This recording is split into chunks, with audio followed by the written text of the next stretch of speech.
السلام علیکم ورحمۃ اللہ وبرکاتہ نحمده ونصلی علی رسولہ الکریم اما بعد فاعوذ باللہ من الشیطان الرجیم بسم اللہ الرحمن الرحیم رب اشرح لی صدری ویسر لی امری واحلل عقدۃ من لسانی یفقہوا قولی۔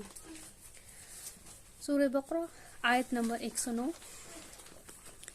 ود اور وہ چاہتے ہیں، کثیر بہت سے، ان میں سے بہت سے، من اہل الکتابی اہل کتاب میں سے، لو کاش، یردونکم وہ پھیر دے تم کو، من بعد ایمانکم تمہارے ایمان کے، کفارن کفر میں، حسدن حسد کی وجہ سے، من عند انفسہم ان کے نفسوں کی جو ہے، من بعد اس کے بعد، ما تبینہ جو واضح ہو گیا، لہم الحق ان کے لیے حق، فاعفو پس معاف کرو، واصفحوا اور درگزر کرو، حتی یہاں تک کہ یأتی اللہ لے آئے اللہ، بامرہ اپنا حکم، اپنا فیصلہ، ان اللہ بے شک اللہ تعالی، علی اوپر، کلی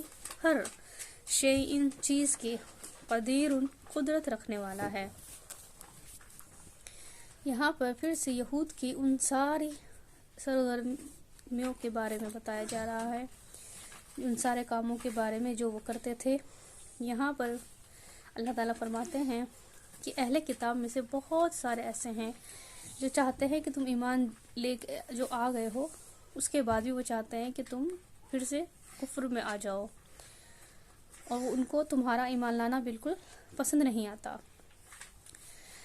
تو ان کے دلوں میں کیا تھا؟ حسد کی وجہ سے وہ ایسا کرتے تھے۔ ان کو کیا حسد تھا؟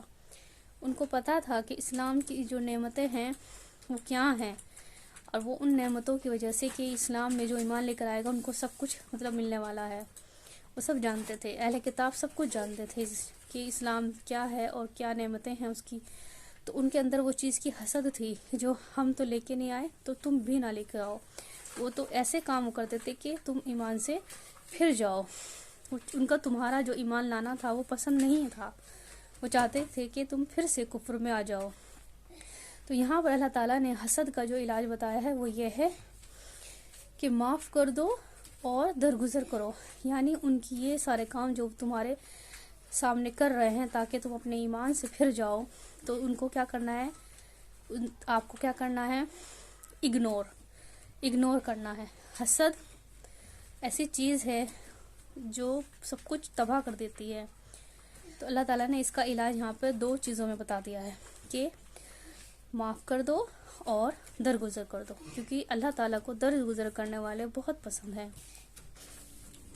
نبی صلی اللہ علیہ وسلم نے فرمایا کہ حسد اور ایمان ایک ساتھ جمع نہیں ہو سکتے، یعنی جس کے دل میں حسد ہوگا تو اس کا ایمان کمزور ہوگا۔ حسد بہت بڑی بیماری ہے، حسد کسی کو نہیں چھوڑتا، جو حسد کرتا ہے اس کو بھی نہیں، جس سے کیا جاتا ہے اس کا بھی نقصان ہو جاتا ہے۔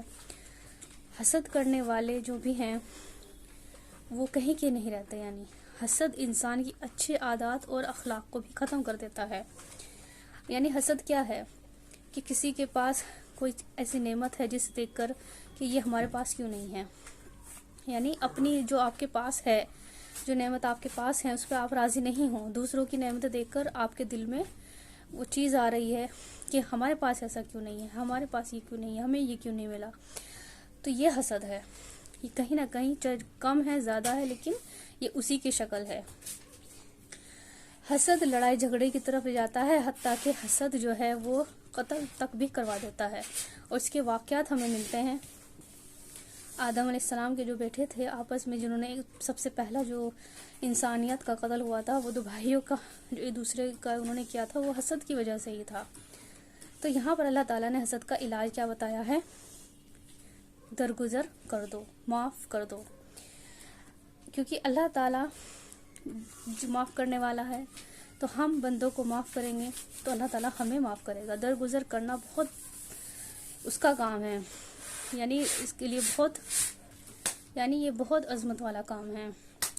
رسول اللہ صلی اللہ علیہ وسلم نے فرمایا، معاف کرنے والوں کو اللہ تعالیٰ عزت دیتا ہے، معاف کرنے والے جو ہیں ان کے یہ جو صفت ہے معاف کرنے کی، یہ جنت میں جانے والوں کی صفت ہے، یعنی جو لوگ جنت میں جانے والے ہیں معاف کرنا، کیونکہ یہ بہت بڑا کام ہے، یہ ہم ہر کسی سے نہیں ہوتا ہے معاف کرنا، اگنور کرنا یہ بہت ہمت کا کام ہے، کیونکہ چھوٹی چھوٹی چیزوں پہ ہو جاتا ہے، لیکن اپنے دل کو صاف رکھنا، حسد سے بالکل پاک صاف رکھنا اور معاف کر دینا، کوئی دل بھی دکھائے اس پر بھی معاف کر دینا، تو یہ اللہ کی طرف سے ہی ہوتا ہے کہ انسان اگر اس چیز کو سوچ لے کہ نہیں ہم نے معاف کر دیا کہ اللہ تعالیٰ ہمیں معاف کرے، تو ہو جاتا ہے پھر یہ۔ تو اللہ تعالیٰ ہم سب کو حسد جیسی بیماری سے بچائے، محفوظ رکھے، آمین۔ السلام علیکم ورحمۃ اللہ وبرکاتہ۔